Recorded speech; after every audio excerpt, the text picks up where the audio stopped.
Hi everyone.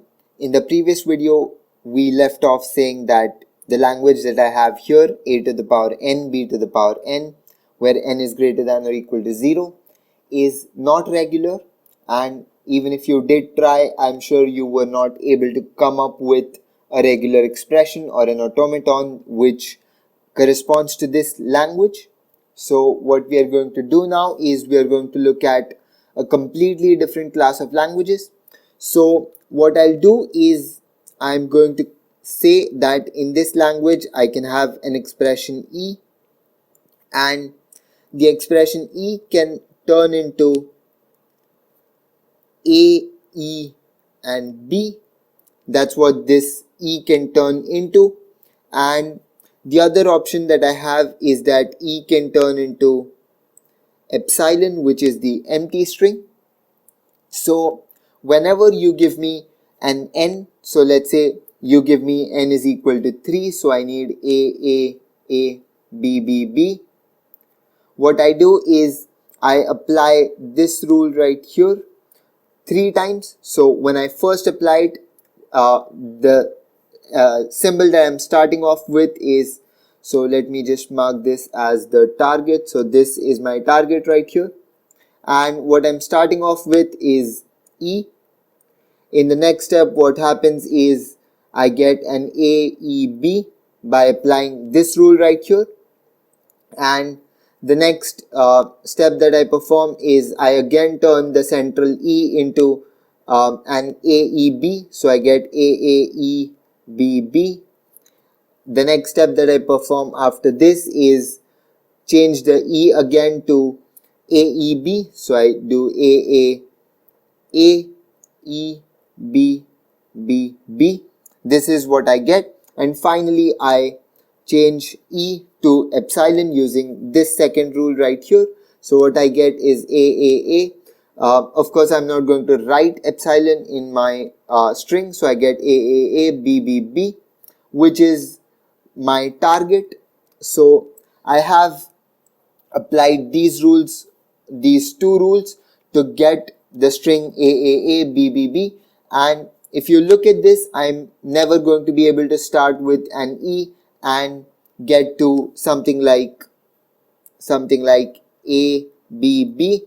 That's just not possible because I'm always going to have the same number of A's as I have B's. So these two that we have seen on the left, these two are known as production rules.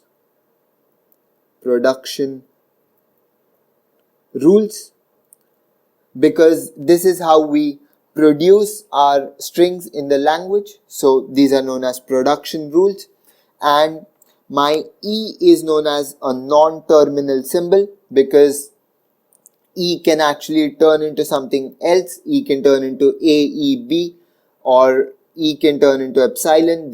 So E is my non-terminal symbol, and A and B are my terminal symbols.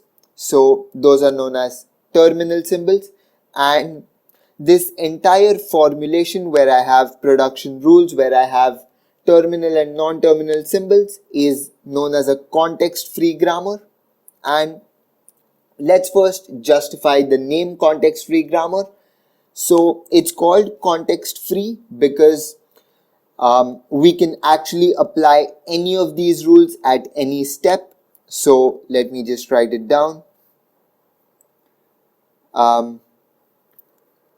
Any rule at any step.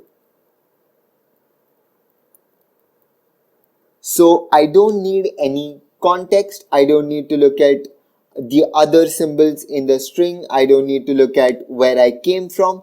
I can apply any of the production rules that have been given to me, which is why this grammar is known as context-free grammar.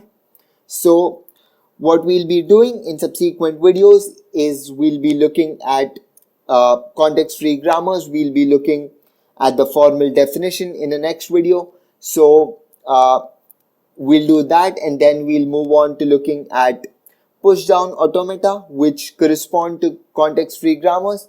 And later on in the series, we'll also look at what left recursive means, what right recursive means, but I just want you to understand how these two rules get me the language that I want, which is this language right here. I was able to achieve this language right here using the two rules below.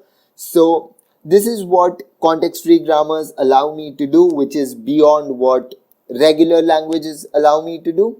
So I hope you understood this.